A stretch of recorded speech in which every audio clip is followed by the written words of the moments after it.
ikkinchi ayolga uylangan erkak erlik vazifasini ado etmayapti. Ya'ni haftalab xabar olmaydi. Ba'zida kelib nafsini qondirib ketadi.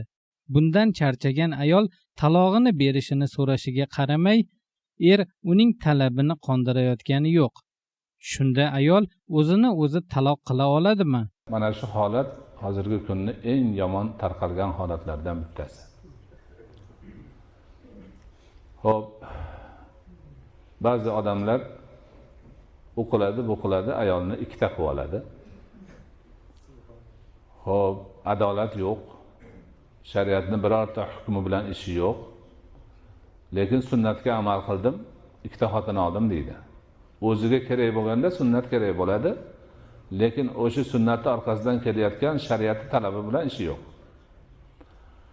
Bu hozirgi savoldagi suratda demak ikkinchi xotinning oldiga bormay qo'ygan xohlagan vaqtida boradida shu o'zini demak xohishini qondirgandan keyin yana xotin bilan ishi yo'q, nafaqa ham yo'q, boshqa ham yo'q, tashlab yuraveradi.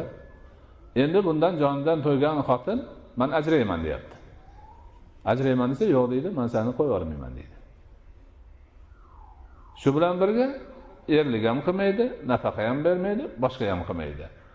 Haligi ayol bechora osilib qolgan. Xotin bo'lib xotin emas, boshi ochiq bo'lib boshi ochiq emas. Nima qiladi?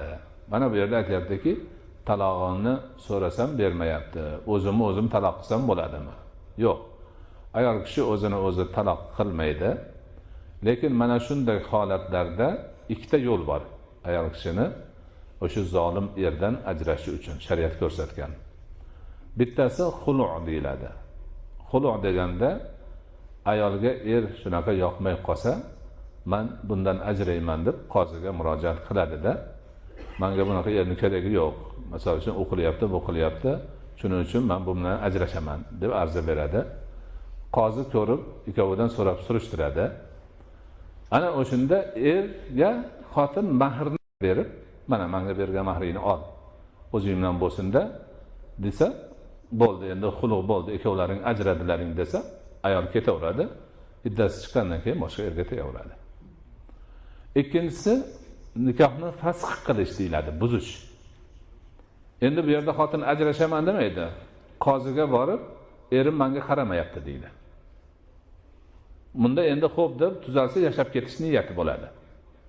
Men nafaqam bermayapti. O menga erlik qilmayapti. Ana shunday xotinim har kuni yotadi.